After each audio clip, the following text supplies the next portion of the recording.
কিন্তু তার আগে জানো, তার আগের যে কেশবদার ব্যবহারটা ছিল, তোমরা একবার ওটা দেখে নাও যে আগের থেকে কিরকম ভাবে আমার সাথে রিয়াক্ট করছিল। তুমি জয়ন্ত কেন আমার সাথে কি করে মারামারি করবে? মারবে। 2-3 দিন ধরে কেশবদা আর জয়ন্তর ঝামেলাটা সোশ্যাল মিডিয়ায় দেখছি। ভাই আমি সত্যি বলছি, শোন, সেদিন আমিও ওখানে উপস্থিত ছিলাম। জয়ন্ত প্রথমে স্টেজের ডান দিক আর বাঁ দিক দিয়ে কেশবদাকে বারবার ডাকছিল। তারপর কেশবদা ডিস্টার্ব হয়ে তাকে বসতে বলে। তো নিচে আছে এটুকুই আমি শুনেছি, ব্যাস আনন্দ পেয়েছি। থ্যাংক ইউ, তুমি এবার চুপ করে বসো। আর কেশবদা বলছিল, হ্যাঁ আমি ওকে চিনি, আমি শুনেছি তোমার নাম। তো হয়ে গেল, কেশবদার যদি ইচ্ছে থাকতো তাহলে তো তোকে কেশবদা নিজেই স্টেজে ডাকতো। বন্ধুগুলো কিশুদা আজ মুখ এত বড় স্টেজ টাকার মধ্যে ভাইর পাও নাই।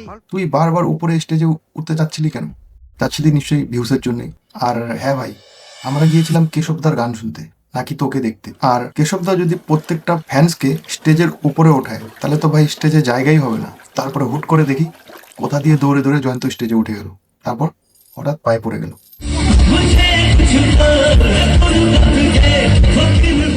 সত্যি বলতে ভাই, তখন আমারও মুডটা অল্প খারাপ হয়েছিল। আমি বিন্দাস একটা গান শুনছিলাম, হুট করে তুই উপরে উঠে গিয়ে গানটাকে ডিস্টার্ব করার কোনো মানে হয়? তোর যদি এতই ভালোবাসা থাকে কেশবদার সাথে তো একটু ওয়েট করে নিতি, ততক্ষণে প্রোগ্রামটা শেষ হতো, তারপর